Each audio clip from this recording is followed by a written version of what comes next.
Chào các bạn, chào mừng các bạn đến với khóa học Escape 4.1 dành cho SketchUp. Buổi hôm nay là buổi thứ 10.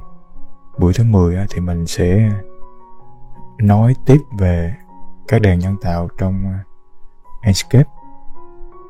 Buổi hôm nay thì mình sẽ nói về hai cái loại đèn cuối cùng, đó là đèn hình chữ nhật và đèn đĩa, rectangle và disc. Hai cái đèn này về nguyên tắc nó giống nhau, nó chỉ khác nhau về cái diện chiếu sáng là hình chữ nhật và hình tròn thôi. Thì mình nói về hình chữ nhật, còn hình tròn thì các bạn tự hiểu rằng nó cũng giống, cái cách vận hành, cái cách phát sáng của nó cũng giống như là đèn hình chữ nhật thôi. Nó chỉ khác về cái diện chiếu sáng là hình chữ nhật sang hình tròn. Thì tùy vào công trình cũng như tùy vào cái ứng dụng mà bạn thay đổi giữa hai cái đèn này. Nếu như nguồn sáng cái đèn dạng hình chữ nhật thì bạn dùng hình chữ nhật, còn nếu đèn hình tròn thì bạn sử dụng cái diện chiếu sáng là hình tròn. Đơn giản vậy thôi. Cửa cũng vậy, nếu mà cửa mà hình chữ nhật bạn trợ sáng thì bạn dùng đèn hình chữ nhật, còn nếu mà cửa sổ mà hình tròn trợ sáng từ bên ngoài vào thì bạn dùng đèn đĩa để bạn trợ sáng cho nó. Cho nên là mình nói về đèn chữ nhật thôi nha. Đèn tròn thì mình chỉ nói thêm trong quá trình hướng dẫn thôi, không có gì khó khăn cả. Cho nên là các bạn cũng sẽ hiểu, mình nói đèn chữ nhật là đèn tròn là các bạn sẽ hiểu, chứ không có gì. Rồi cũng giống như những cái đèn khác để vẽ đèn nhân tạo trong Escape ví dụ như đèn chữ nhật thì mình cũng nên có một cái đường line trước, làm cái đường giống. Thì bây giờ mình sẽ vẽ cái đèn chữ nhật này, rectangle này, nhấp vào thanh công cụ để vẽ đèn chữ nhật thì cũng giống như đèn spot thôi. Chúng ta cũng vẽ 4 điểm. 2 điểm đầu là xác định điểm đặt của đèn, 2 điểm sau là nó sẽ định hướng chiếu của cái đèn. Mình vẽ lên 1 này, rồi điểm thứ hai là điểm đặt của đèn này. Đó, 2 điểm sau là hướng chiếu này. Bây giờ mình cho bạn muốn hướng nào thì bạn đi hướng đấy. Còn bây giờ mình cho theo cái hướng xuống dưới nha. 1, 2 rồi. Đó, vậy là mình vẽ xong cái đèn chữ nhật. Mình thử cái đèn đĩa luôn nha. 1, 2, 3, 4. Đó. Cái diện chiếu sáng là hình tròn, còn cái này là diện chiếu sáng là hình chữ nhật. Y chang nhau nha các bạn. Y chang nhau, chỉ tùy vào cái diện chiếu sáng ngoài thực tế mà chúng ta thay đổi cho nó phù hợp thôi, tùy vào loại đèn thôi. Rồi bây giờ khi bạn nhấp vào đèn hình chữ nhật nhấp đúp vào thì nó có những cái nút đỏ này. Nút này thì nó cho bạn thay đổi kích thước linh động. Cái này là hướng thay đổi theo hướng này. 4 điểm bạn thay đổi hướng nào cũng được. Cái này là cho bạn quay cái góc chiếu khác. Ví dụ như bạn không thích góc chiếu này thì bạn quay về góc chiếu này đều được nha. Một là bạn dùng cái nút này bạn quay, hai là bạn quay cả cái khối đèn đều được. Cái này thì bạn thực hành là một lần là bạn biết rồi, mình chỉ nói thêm vậy thôi. Còn cái này là cái nút màu hồng này là dùng để xoay cái diện chiếu, xoay cái đèn. Rồi khi mà bạn vẽ đèn chữ nhật xong thì bạn nhấp vào đèn thì trên này nó có mấy cái thanh trượt. Thanh trượt đầu tiên là tăng giảm cường độ chiếu sáng của đèn, thì cũng giống như những cái đèn khác thôi, mình không có nói lại. Tăng giảm gì đó thì dùng cái thanh trượt này. Cái thứ hai là tăng giảm chiều rộng của cái đèn, kéo lên nó sẽ kéo lên đó. Bây giờ mình nhập 0.5 đi.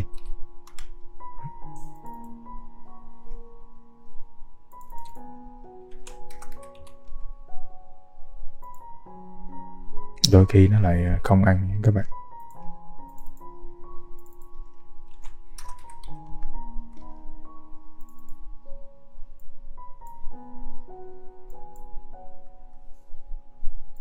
Máy nó đơ đơ, bạn đợi xíu.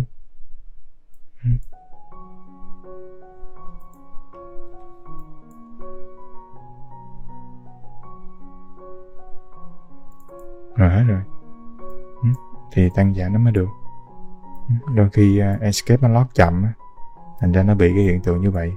Rồi muốn tăng giảm thì bạn tăng giảm theo cái thước như thế này, 0.5, hay là bạn kéo thanh trượt. Ở dưới là chiều dài của đèn, tăng giảm là được. Nó sẽ tăng giảm theo cái tâm của cái đèn này, chứ nó không phải là nó chia đều hai bên, nó tăng giảm. Còn nếu bạn muốn tăng một hướng thì bạn phải nhấp vào cái này, bạn kéo.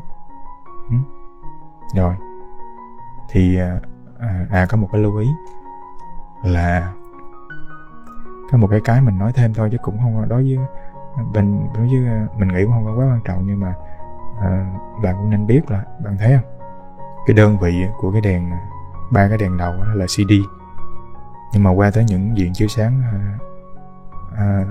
sáng là chữ nhật và hình đĩa thì nó là lumen, CD là candela. Cái này thì mình có xem thì mình đã biết là thấy là một cái chia sẻ bên chỗ thiết kế ánh sáng là một CD nó sẽ phát ra một lumen trên cái diện tích là 1 mét vuông, với khoảng cách là tới cái nguồn sáng là 1 mét. Thì cái này mình chỉ nói cho các bạn để ý là cái đơn vị cường độ ánh sáng nó khác nhau. Để các bạn nào mà có muốn tìm hiểu nhiều hơn thì có thể tìm hiểu kiến thức trên những cái trang nói về ánh sáng. Còn trong cái buổi về phần mềm này thì mình cũng không có quan tâm lắm cái đơn vị này lắm. Mình chỉ tăng giảm làm sao mà cho công trình của mình ánh sáng nó tương đối hài hòa thôi, chứ còn mình cũng không có đặt nặng lắm. Nhưng mà để ý là hai cái đơn vị này nó khác nhau nha các bạn.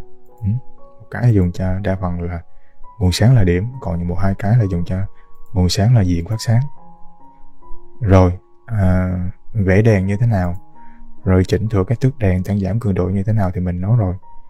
Đèn rectangle cũng như đèn đĩa nó giống nhau cả. Rồi giờ mình xóa nha, mình quay tiếp về cái ứng dụng của đèn rectangle này.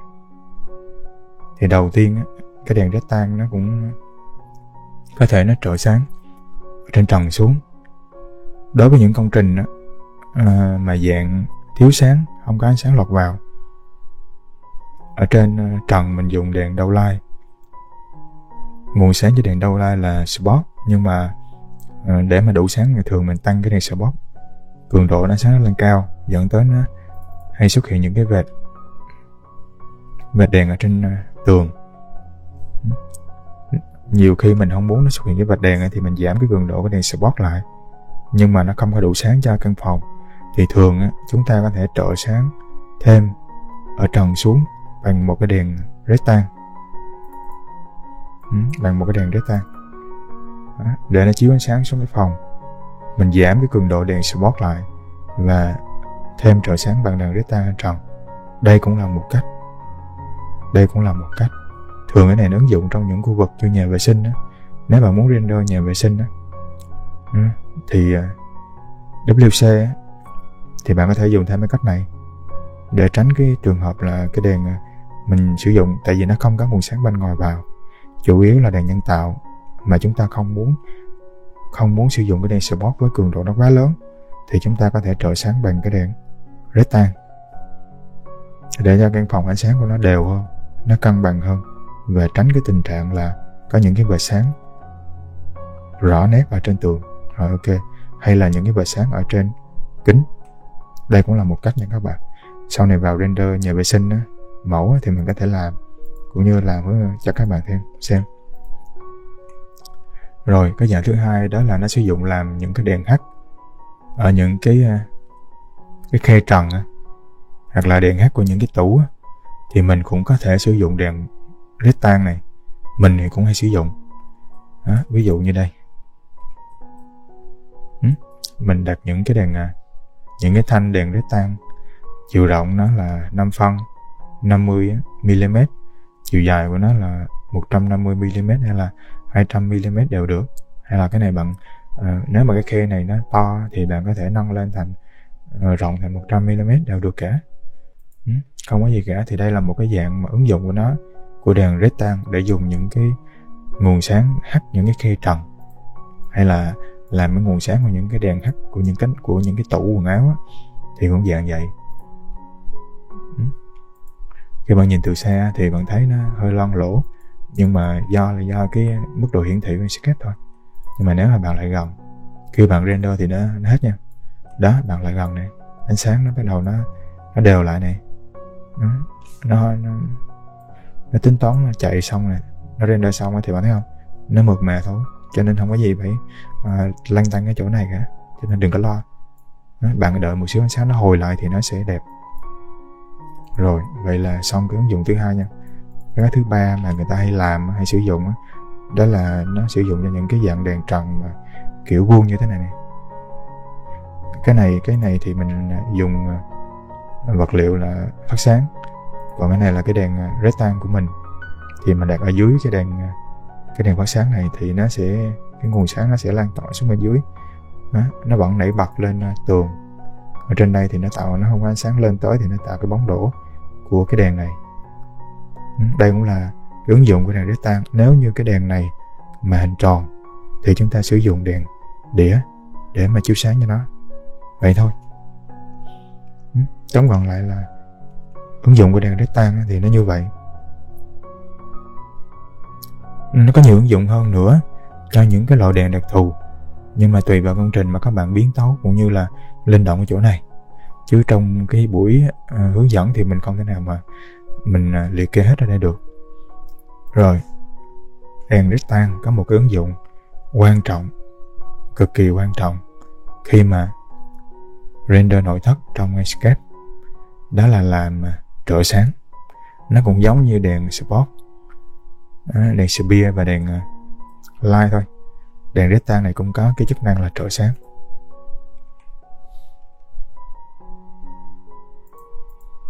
Rồi, ví dụ như nhưng mà nó không có mình ít khi nào dùng trợ sáng bên ngoài, tại vì mình cảm nhận một điều rằng là cái đèn rectangle cái chiều sâu của nó, cái diện chiếu sáng vào bên trong sâu của nó không có được như những cái đèn khác, cho nên là đèn rectangle này thì chủ yếu là mình dùng trợ sáng bên trong, sau cửa sổ hoặc là sau rèm nếu có. Đó, bạn thấy không? Sau khi mình đặt một cái đèn rectangle bên sau cửa sổ này, cửa đi này, đó, bạn thấy không? Nó chiếu sáng rất là đẹp và mềm mại. Đó, nó chiếu sáng rất là đẹp và mềm mại. Bạn tăng giảm cái cường độ làm sao mà cho nó hài hòa thôi. Vì sao nhưng mà cố gắng những cái đèn mà rectangle mà trợ sáng trong phòng đừng có đặt cường độ cao quá. Ở đây là mình tại vì không gian của mình là tối, cho nên thành ra phải cần tăng cái cường độ lớn để mới thấy được cái ánh sáng, cho nên là ở đây là mình tăng cao. Còn bình thường thì trợ sáng bên trong phòng nó không có cao như vậy đâu. Một là bạn dùng nguyên một cái đèn rectangle lớn phía sau cửa, hai là bạn dùng những cái đèn rectangle nhỏ. Kích thước ở đây là mình sử dụng là 300 mm tiếp với nhau để khi mình mở rộng thì mình chỉ copy một hàng hay là một dãy thôi cho nó nhanh. Nhưng mà đối với sử dụng cái đèn này thì bạn thấy nó cường độ ánh sáng mình giảm rất là thấp, chỉ có 1500 mà cái kia nó lại tới 80.000. Nó tùy vào công trình thực tế mà mình tăng hay giảm cái này cho ánh sáng nó phù hợp thôi. Cái này thì không có chuẩn cả đâu nha bạn, tại vì cái này chỉ là một nguồn sáng, thực tế thì nó còn rất nhiều cái nguồn sáng khác, cho nên là tùy vào công trình thực tế ánh sáng bên trong nhiều hay ít, đủ sáng hay thiếu sáng mà chúng ta trợ sáng như thế nào, cho nên không có một cái con số chung cho cái này. Có một cái lưu ý nữa mà các bạn cần phải để ý, đó là nếu mà mình sử dụng nhiều cái đèn rectangle như thế này đôi khi nó sẽ gặp cái hiện tượng là giao thoa ánh sáng. Có nghĩa là những cái vị trí giao thoa nó sẽ xuất hiện nhiều cái vệt, giống như đèn spot vậy mà đặt sát nhau cho nên khi sử dụng cái này cũng phải để ý cái chỗ này, nó dễ xuất hiện những cái vệt giao thoa ánh sáng. Nếu mà bạn dùng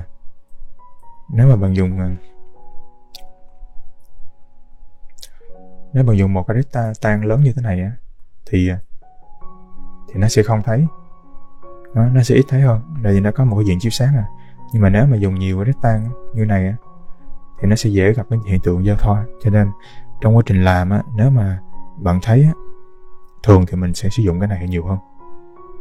Thường thì mình sử dụng cái này nhiều hơn để nó tránh cái hiện tượng là ánh sáng nó xuất hiện những cái vệt giao thoa ở những cái vùng sáng tối do sự chồng chéo cái nguồn sáng. Chồng chéo cái nguồn phát sáng nó sẽ tạo ra cái hiện tượng đó. Cho nên đây là một cái cần lưu ý. Nhưng mà mình thì thường dùng một cái diện lớn nha, cho nên các bạn cố gắng dùng một cái trời sáng, một cái đèn rectangle lớn. Có một cái lưu ý thứ hai nữa là khi dùng cái nguồn sáng này thì bạn để ý là nếu mà bạn kéo cái nguồn phát sáng nó cao quá thì cái diện chiếu sáng nó sẽ chạm ở cái trần, nó dễ sinh ra những cái vệt, ở trên trần hay là trên tường như thế này, hay là trên sàn như thế này. Nếu mà nó chạm thì bạn có thể kéo xuống để cho cái nguồn sáng nó chạm vào cái trần xa hơn vị trí này thì lúc đó thì nó sẽ mờ. Tại vì càng xa cái nguồn sáng thì ánh sáng nó sẽ mờ dần đó. Cho nên là bạn để đừng có để cho cái nguồn sáng nó đụng sát trần, thì nó sẽ dễ tạo ra những cái vệt. Hay là khoảng cách thấp quá, ít quá 200 đi, 200-300 thì nó sẽ tạo ra những cái vệt sáng. Tương tự ở dưới sàn cũng vậy. Nếu mà dưới này nó cháy sáng quá thì bạn kéo cái nguồn sáng lên, đừng để cho nó chạm sát cái cửa, thì nó sẽ tạo ra sự cháy sáng ở chỗ này, hay tạo ra cái vệt những chỗ này. Cho nên bạn lưu ý nha. Nhưng mà cũng đừng cho cái nguồn sáng này cái tường, nếu mà cái phòng của mình cái tường nó nhỏ quá mà cái nguồn sáng này cái cuối nó chạm đúng vào cái ô tường thì nó cũng sẽ xuất hiện một cái vùng sáng tối ở trên cái phần tường đó thôi. Cho nên tốt nhất bạn nên cho nó giao thoa ở cái trần, nhưng mà nó cách xa cái vùng phát sáng một xíu. Ví dụ cho nó chạm ở xa này. Phải đảm bảo được cái chuyện này nha. Để ý cái vùng tỏ ánh sáng này, cái vùng tỏ ánh sáng nó giao thoa, đừng có cho nó giao thoa ở sát trần quá, thì nó sẽ dễ tạo ra những cái vệt xung quanh trần, tường và sàn. Lưu ý, đặc biệt lưu ý cái chỗ này đó. Mình bị rất là nhiều rồi, cho nên cái này là mình chia sẻ để các bạn để ý cái chỗ này. Nhớ là tránh cái trường hợp mà cho cái vùng sáng nó giao thoa cận cái cửa, thì nó sẽ tạo ra những cái vệt sáng. Tại vì những khi mà cận cái vị trí này thì nó sát cái nguồn sáng quá, thì những cái vị trí càng gần cái nguồn sáng thì cái cường độ nó càng lớn, cho nên sẽ tạo ra những cái vệt. Rồi vậy thôi, mình chốt lại buổi hôm nay thì nói về đèn rectangle và đèn đĩa. Hai đèn này thì giống nhau. Nếu mà cửa của bạn hình tròn thì bạn dùng đèn đĩa, còn nếu mà cửa của mình hình chữ nhật thì cứ dùng trời sáng về đèn rectangle. Thì một là bạn trời sáng bằng một cái đèn rectangle lớn, hai là bạn chia thành những cái rectangle nhỏ. Những cái rectangle nhỏ thì bạn để ý, lưu ý là tránh cái trường hợp nó xuất hiện những cái vệt giao thoa ánh sáng. Còn ưu tiên nó sử dụng một cái đèn rectangle lớn để nó tránh cái trường hợp giao thoa ánh sáng ở những cái vùng sáng tối lại. Và nên nhớ lưu ý là cái chùm mà phát sáng đừng có để cho nó chạm trần hay là tường sát quá, thì nó sẽ dẫn tới cái hiện tượng nó có những cái vệt. Chắc chắn là nếu bạn nào sử dụng rectangle mà để cho trời sáng bên trong thì sẽ gặp cái trường hợp này. Thì nếu mà nó chạm vào tường thì bạn kéo thu nhỏ cái diện chiếu sáng lại, đừng có để cho nó chạm là được. Miễn sao mà cái vị trí mà chạm cái vùng sáng nó cách xa cái nguồn sáng, cách xa cái vị trí nguồn sáng một xíu, để cái vị trí giao thoa đó ánh sáng lúc đó nó yếu thì nó sẽ mềm hơn và chúng ta không sẽ thấy được cái vệt đó. Rồi vậy là mình nói những cái công dụng của đèn rectangle rồi, đèn đĩa rồi. Nó sử dụng để cho chiếu sáng của những cái mục đích thông dụng, và có mục đích quan trọng đó là dùng để trời sáng bên trong công trình nội thất. Bạn nào sử dụng thì sẽ để ý biết được cái này.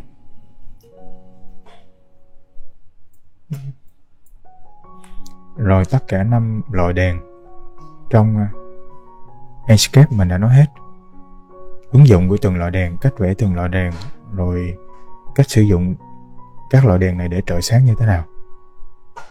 Các bạn cần nắm, thực hành nhiều thì mới vận dụng được linh động những cái loại đèn này. Trong ngoại thất thì không quá quan trọng, nhưng mà trong nội thất cực kỳ quan trọng. Cho nên các bạn cần để ý cái chỗ này.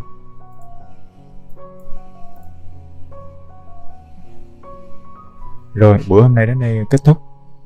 Cảm ơn các bạn đã quan tâm theo dõi video. Nhớ đăng ký kênh cũng như là like video để mình có động lực làm thêm những cái video tiếp theo. Rồi, cảm ơn các bạn.